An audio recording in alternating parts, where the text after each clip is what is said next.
नमस्कार मित्रांनो, स्वागत आहे तुमचं एका नव्या व्हिडिओमध्ये. मित्रांनो, आज आहे ग्रहण आणि आपण आलेलो आहोत ग्रहणाच्या निमित्तानं महादेवाचे रुद्र अवतार भैरवनाथाचा आशीर्वाद घेण्यासाठी चिंचोली बनवण्यात येते.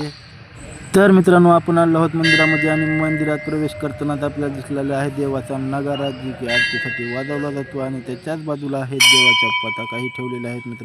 मित्रांनो हे बघू शकता, मंदिराची स्थापना 1968ला झालेली आहे मित्रांनो, इसवी सन.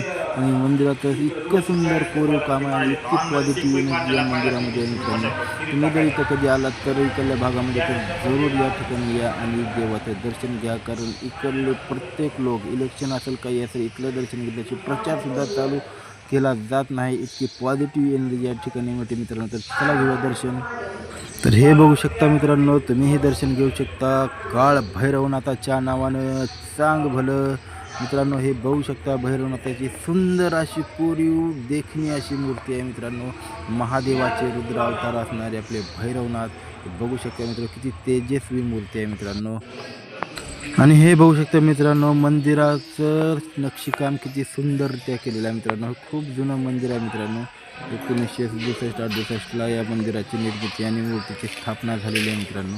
किती सुंदर असं मंदिर आहे. आणि आपण आलेलो आहोत मित्रांनो आता मंदिराच्या बाहेर आल्याच्या नंतर आपल्याला दिसला इथं पालखी म्हणजेच रथ दिसला मित्रांनो.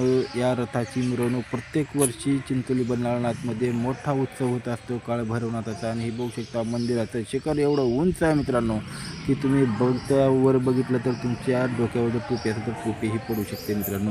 हे बघू शकता सभामंडपात किती देखणं आहे मित्रांनो.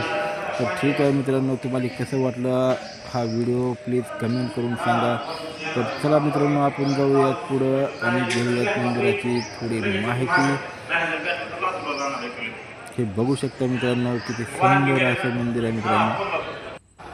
हे आपण मंदिराच्या थोडं साईडला आल्याच्या नंतर मंदिराची शनिदेवाची मूर्तीची स्थापना हे देखील तिथं केलेली आहे मित्रांनो. आणि काही मूर्त्या तिथं ठेवलेल्या आहेत मित्रांनो. हे बघू शकता मित्रांनो, देवाच्या पादुकाही तिथं आहेत आणि पादुकाचं दर्शन घेऊन आपण काळभैरवाचं दर्शन घेतलेलं आहे मित्रांनो. हे बघू शकता. ठीक आहे मित्रांनो, तर कसा वाटला व्हिडिओ प्लीज कमेंट करून सांगा. भेटूया नेक्स्ट व्हिडिओमध्ये. तोपर्यंत जय हिंद, जय महाराष्ट्र, हर हर महादेव.